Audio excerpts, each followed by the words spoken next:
Today I'm doing some traditional watercolour on this little robin, and I'm going to go in with his eye to start with, and I'm literally wetting just around the eye itself.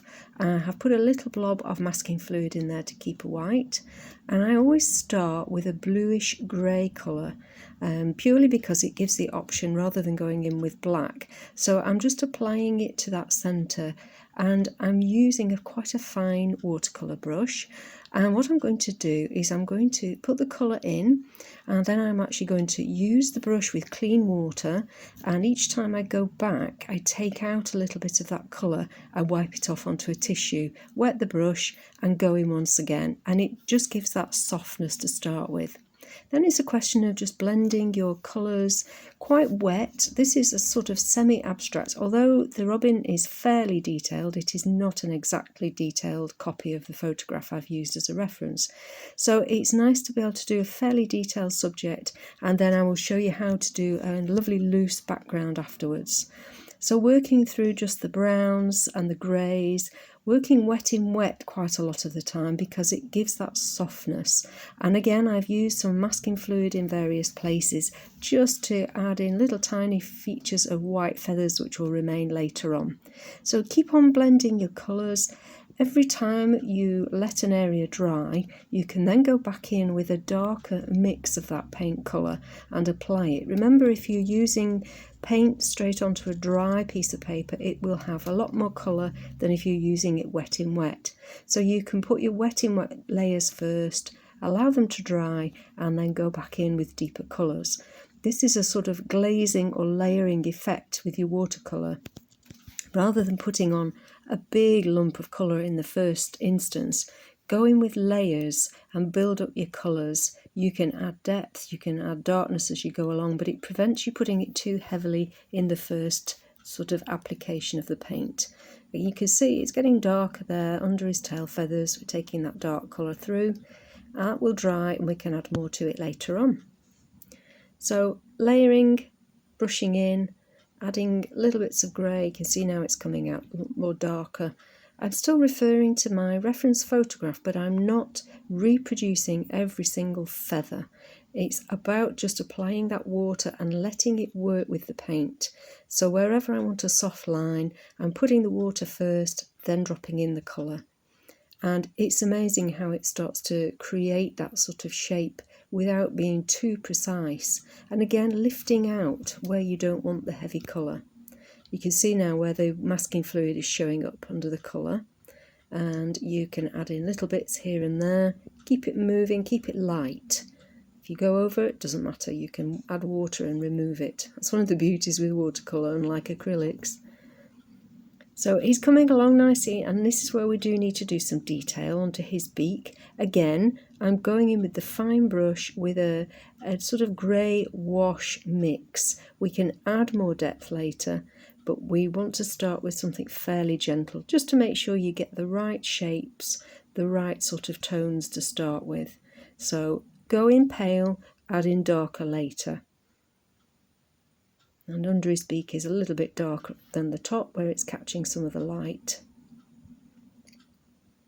And again, this has dried down here, so I can add a few more little odd feathers, little bits of twiddly bits, not copying precisely, just adding in little flashes of paint.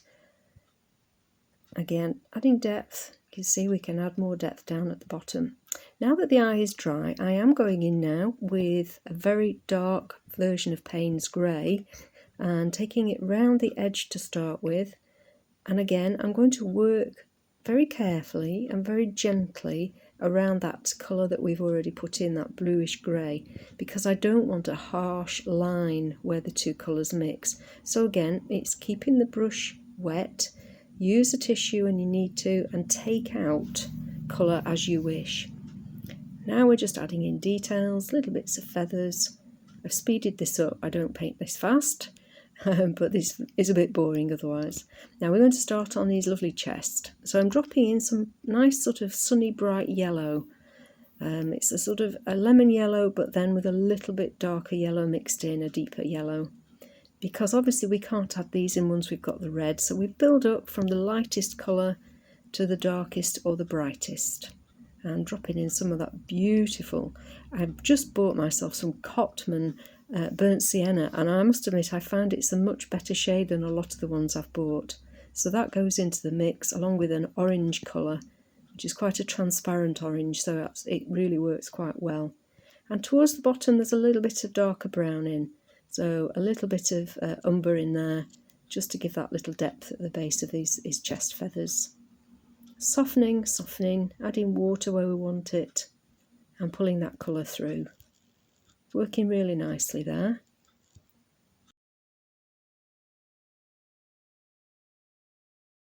Now I'm going to do the bit that I've always found the most daunting until I learned how to relax with it. I'm adding, with quite a large soft brush, just clean water around the robin, carefully around the beak and around the chest area. But if it does happen to go into the area, don't worry too much about it. I'm going to start just dropping in some lovely sap green. I want this to be a sort of woodland background, but not heavily with trees and woods and twigs and all that sort of thing. So I'm just going to start by mixing in some different shades. There's sap green and there's a slightly deeper hooker's green into that. Using that water under the beak, just allowing that to flow. It's quite scary. I get that, don't worry. I've been there and I've thought at this point I've ruined a whole painting. Just have your confidence and keep going. You'll be surprised. As you can see, I'm adding a little bit of goldish colour into the top. If you keep the colours simple, your colour scheme will help the robin to still stand out, or whatever subject it is. If you get too complicated, you'll find that it starts to disappear. I've added a little bit of brown as well around the top of that robin, which will become clear later on why. And again, using the wet paper, just adding in those beautiful greens, pulling it out. There we go, just sort of sweeping it around the robin and then pulling it out. A little bit more of that lovely yellow to tie in. And just brushing with the water, making it move, making it spread. Careful around his wings. That comes a little bit with practice. You start to get a bit more confident about that. Again, adding deeper colours each time. We've got our soft beginning layers, and now we can go darker. So beneath him is a little bit darker because that creates a shadow. So very carefully just pulling that colour through under his feet and wash it down to the little branch that he's sitting on. And a little bit of darker green underneath. Again, this is just the lovely sap green colour. And while this background is still wet, I'm actually going to do some spattering onto it. Just loosely, very carefully, not to go onto the robin, just with the same colours that I've just used. So the green, the yellow, and a little bit of the brown that I've used in there. And as you can see, it's very soft because the page is still wet. So that adds a really nice effect. So now that everything is dry, and you can see that I've removed the masking fluid, so you can see these little white feathers. The background is lovely and soft and nothing too worrying, and we can all manage something like this. The spatters have dried, the wet ones have just spread into lovely little sort of leaf shapes, and the branch I've just kept very, very simple so as not to detract from the robin. And I hope you've really enjoyed watching that and will have a go for yourself. Many thanks for joining me, and I'll see you with something different next time. Thanks a lot. Bye bye.